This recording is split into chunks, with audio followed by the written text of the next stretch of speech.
평일 오전 동해남부선을 달리는 무궁화호 열차. 여느 때와 달리 이날은 많은 승객들이 자리를 메우고 있었습니다. 흔들리는 기차 속에서 카메라를 통해 세상을 응시하고 있는 그녀는 바로 주부 영화 감독 김선영 씨입니다. 그녀가 오늘 이렇게 홀로 기차 여행을 떠난 것은 다음에 만들어질 작품의 장소 헌팅을 위해서라고 합니다.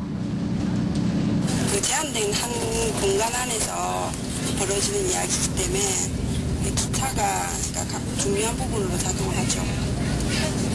그래서 이제 아이들 보내놓고 틈나면 가끔씩 이제 기차 타고 이제 가면서 이제 또 제가 발견하지 못했던 거 발견하기도 하고 또 그날 날씨에 따라 가지고 많이 달라지기 때문에 어떤 날 하는 게 좋겠다 이런 감도 잡고. 대개의 사람들은 저마다 주어진 인생 행로에 순응하며 살아가고 있습니다. 김선영 씨 역시 2년 전만 해도 평범한 주부에 지나지 않았습니다. 그러나 지금 그녀의 이름 앞에는 영화 감독이라는 수식어가 따라다닙니다. 오랫동안 소망했던 꿈을 찾아가고 있는 그녀의 삶을 들여다봤습니다.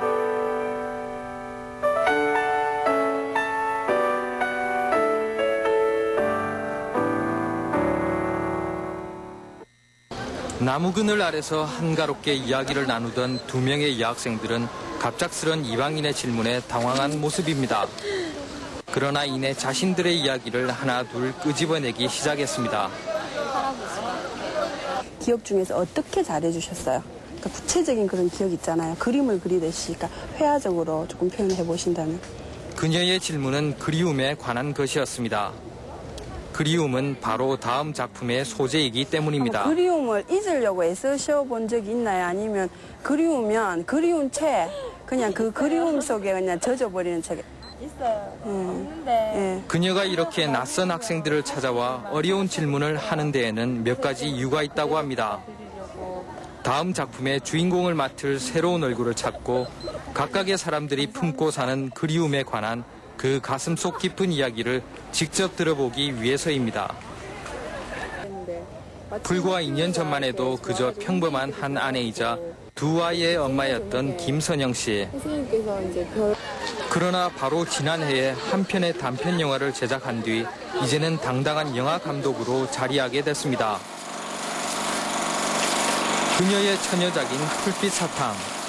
이 영화는 30대 주부로서 잃었던 꿈을 찾아가는 자전적인 이야기를 담은 것이라고 하는데 이 영화로 지난해 부산 아시아 단편영화제에서 대상을 수상했습니다. 주인공인 연주는 그녀의 집안의 하수도가 터져서 넘쳐버린 물에 자신의 카메라와 필름이 젖어버린 것을 발견하게 됩니다.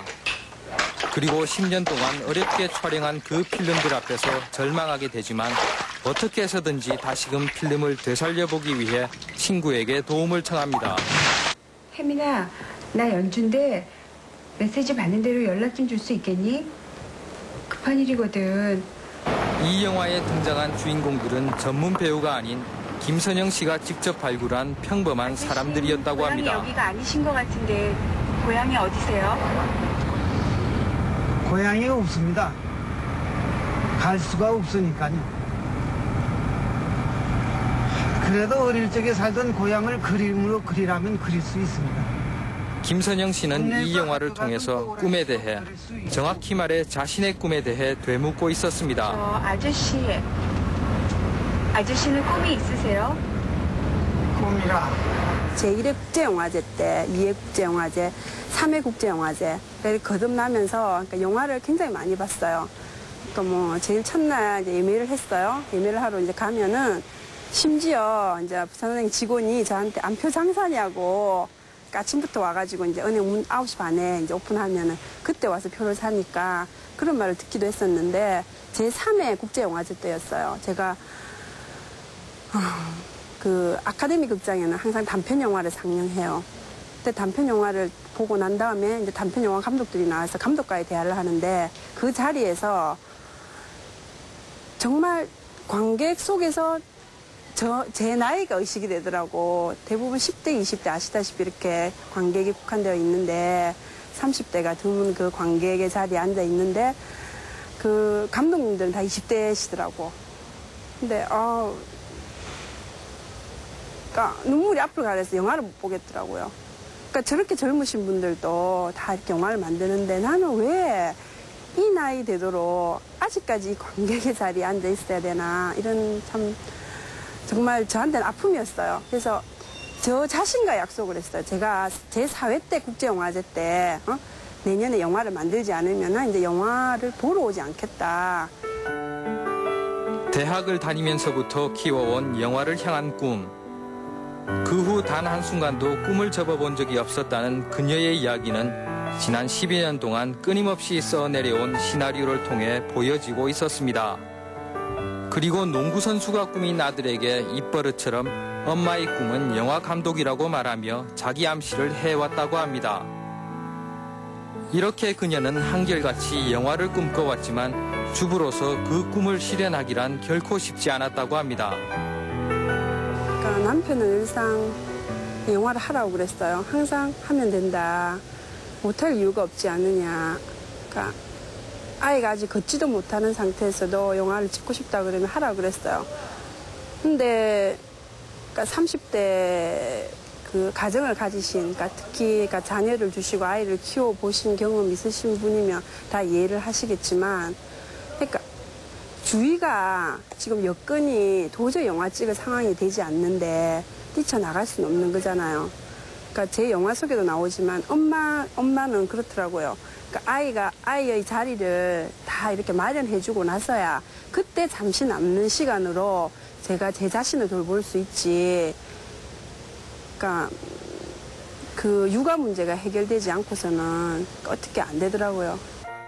아이들을 학교로 보내고 나서야 시작되는 촬영은 아이들이 돌아올 즈음인 저녁 6시가 되면 어김없이 마쳐야만 했습니다.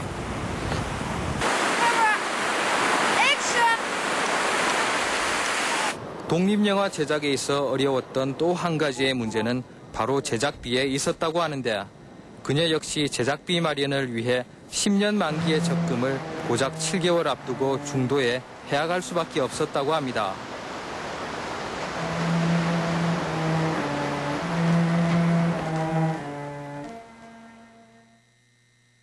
This film is about Rose dream, especially for housewife. I'm a housewife. I have 2 children in Korea. 부산 아시아 단편영화제에서 대상을 수상한 그녀의 첫 영화 풀빛 사탕은 올해 4월 인도 캘리컷에서 열렸던 케럴라 국제영화제로부터 공식 초청을 받았습니다. 자신의 영화가 낯선 이국인 인도에서 상영된다는 것. 그것은 영화인으로서 큰 자부심을 안겨주는 일이었습니다. 전에 그 말씀하셨던 그 작품 그대로 하실 거고요. 하얀 까만 미니스커트. 세트나 이런 거 준비할 게 되게 많을 것 같은데. 세트는 거의 없이 가고. 기차하고. 그런 걸 준비하려면. 그러니까 한 번씩 이제 기차 타고 이렇게 이렇게 일광 조건 때문에 이제 보러 다니고, 그다음에 나머지 다른 장소도 대충 다 헌팅을 해놨고, 아직 배우가 아직 캐스팅이 안 된 상태고. 배우고 하는 게 너무 어렵지 않아서. 그 이미지 맞는 사람을 발견해서. 이미지와 어느 정도 열악한 제작 조건과 부족한 제작비로 인해 첫 영화 촬영 내내 어려움이 많았지만 다음 작품 역시 함께 만들고자 하는 것은 바로 고집 있는 감독인 그녀에 대한 신뢰 때문이라고 합니다. 하나의 영화가 완성되고 그게 좀 마음에 안 들면서 계속 수정 보완하는 작업이 되게 많으셨다고 저는 알고 있거든요. 그런 부분도 그래서 또 편집할 때 다른 분들이 또 되게 힘들어하고 또 감독님 스스로 또 거기 매달려 계시는 부분도 많았었고 그래서 다른 분들보다 그러니까 그런 면에서 그러니까 좀 많이 엄청나게 좀 고집스러웠다. 그러니까 그래서 결국은 이제 어떤 뭐 영화제에서 수상도 하게 됐고 또 뭐 해외 영화제도 뭐 이렇게 초청을 받으셨고 30대의 어떤 30, 40대 내용을 가지고 그렇게 어필할 수 있다는 것은 충분히 감독의 고집과 연출력이 있었기 때문이지 않을까 그렇게 저는 생각을 하고 있고요. 고집스런 감독인 그녀도 힘든 독립영화 제작 여건에서 예외일 수는 없었습니다. 기자재의 대여에서부터 후반 작업까지 서울을 중심으로 이루어지고 있는 실정이어서 부산에서의 제작이란 어려울 수밖에 없다고 하는데 또 정작 힘들게 작품을 완성한 뒤에도 관객 앞에 선보일 기회가 극히 드물어 더욱 안타깝다고 합니다. 부산국제영화제 때 일시적으로 끝나는 게 아닌가 그런 아쉬움이 있어요. 그때는 아카데미 극장이고 단편 영화를 많이 볼 수 있는 기회가 있는데 그때가 아니더라도 선택받은 영화만이 거기 들어갈 수가 있거든요. 그래서 그 영화가 아니더라도 좋은 영화가 참 많은데 그런 영화들을 일반 사람들이 같이 이렇게 볼 수 있게 하는 게 이제 영화 하는 사람으로서 가장 큰 기쁨이고 보람일 것 같은데 그쪽에서는 이제 소외당하고 있죠. 10년이라는 오랜 시간 동안 한결같이 쫓아왔던 영화 감독의 꿈. 김선영 씨는 30대 중반이 되어서야 비로소 그 꿈을 이룰 수 있었습니다. 그녀가 꿈을 이룰 수 있었던 것은 결코 포기하지 않았던 자신의 의지 때문이라고 합니다. 그리고 아직도 꿈을 쫓고 있는 많은 이들에게 자신의 이야기를 통해 희망을 전하고 싶다고 합니다. 어느 누구를 도와주는 사람 없었어요. 그러니까 도와주는 사람 없지만 자기 자신을 포기를 하지 않는다면 그러니까 모든 꿈을 가지신 분들은 그게 중요할 것 같아요. 그러니까 자기 자신이 포기하면 안 된다는 거. 그러니까 환경이나 자기 지금 주위의 여건을 탓하지 말고 그 속에서도 길이 있어요. 그 길을 그러니까 그 길이 없다고 생각하시면 그냥 기다리시고 저도 굉장히 많이 기다렸거든요. 그러니까 많은 세월 그냥 가만히 있고 보이지 않고 하지 않는다고 해서 그게 없어지지 않는 그러니까 무형의 어떤 힘이 있어요. 그렇기 때문에 그 힘으로 그러니까 결코 포기하지 않고 그러니까 자기 자신이 그 꿈을 저버리지만 않는다면 그러니까 사람은 누구나 그 자기 역량껏 자기 꿈을 실현할 수 있다고 봐요.